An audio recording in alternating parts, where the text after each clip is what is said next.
السلام علیکم ورحمۃ اللہ وبرکاتہ۔ عزیزان محترم، امید کرتی ہوں کہ میرے تمام ویورز جو ہیں وہ خیر و عافیت سے ہوں گے انشاءاللہ تعالی، اور آپ کی دعاؤں کی ضرورت ہے، ہم بھی الحمدللہ سے خیر و عافیت سے ہیں۔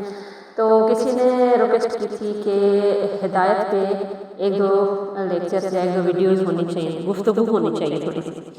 تو اس گفتگو کو شروع کرنے سے پہلے آج کی جو ویڈیو ہے وہ بالکل مختصر سی ہے اور چند لائنوں کی ہے کہ میں فقط متعارف کرنا چاہتی ہوں کہ ہدایت کیا ہے۔ عزیزان محترم، ہدایت یہ چیز ہے کہ جس کا ذکر قرآن میں بھی ہوا ہے، اور اگر ہدایت کسی کو مل جائے تو وہ یقیناً فلاح پا جاتا ہے۔ ہدایت کا پہلا اسٹیپ جو ہے، وہ پہلا پلہ جو ہے وہ یہ ہے کہ جس انسان کے دل میں خدا کا ڈر ہوتا ہے وہ یقیناً ہدایت پا جاتا ہے، اور پہلا پلہ اور پہلا ستون جو ہے ہدایت کا وہ خدا کا ڈر ہے۔ خدا کا ڈر انسان کو غلط کام سے روکتا ہے۔ جب کبھی انسان غلط کام کی خواہش کرتا ہے، گناہ کی طرف بڑھتا ہے، تو خدا کا ڈر اس کو روک لیتا ہے، اس کا دامن تھام لیتا ہے، اور وہ برے کام سے بچ جاتا ہے۔ اگر کسی کا حق کھانا چاہتا ہے، کسی کے ساتھ برا کرنا چاہتا ہے، کسی کے بارے میں غلط سوچ رہا ہوتا ہے، تو خدا کا ڈر اس کو روک لیتا ہے۔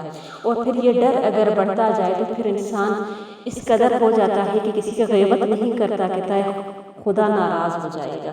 اس طرح سے انسان اگر خدا کا ڈر اپنے دل میں رکھے تو وہ یقیناً خدا کی طرف سے ہدایت پا جاتا ہے۔ اور پھر ہم آگے بات کریں گے کہ ہدایت کی شرائط کیا ہیں، اور ہدایت کن لوگوں کو ملتی ہے، اور ہدایت کے معنی کیا ہیں، ٹھیک ہے۔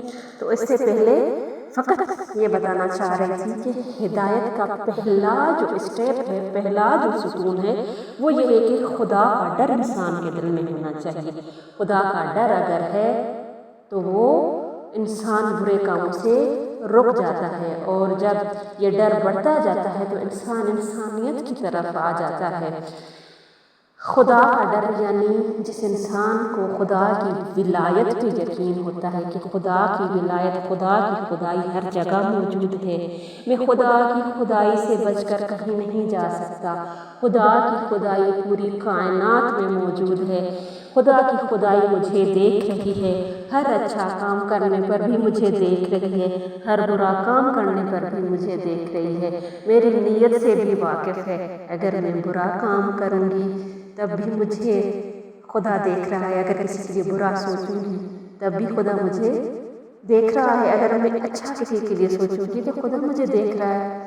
ہر چیز میں اگر ہم اس بات پہ یقین رکھیں کہ خدا کی ولایت ہر جگہ موجود ہے، خدا کی خدائی ہر جگہ موجود ہے، ہم اس سے بچ کر کہیں نہیں جا سکتے، ہم اس سے چھپ نہیں سکتے، حتیٰ کہ ہمارے دل میں موجود رازوں سے بھی اس کی خدائی واقف ہے، تو وہ نیتوں کا مالک ہے۔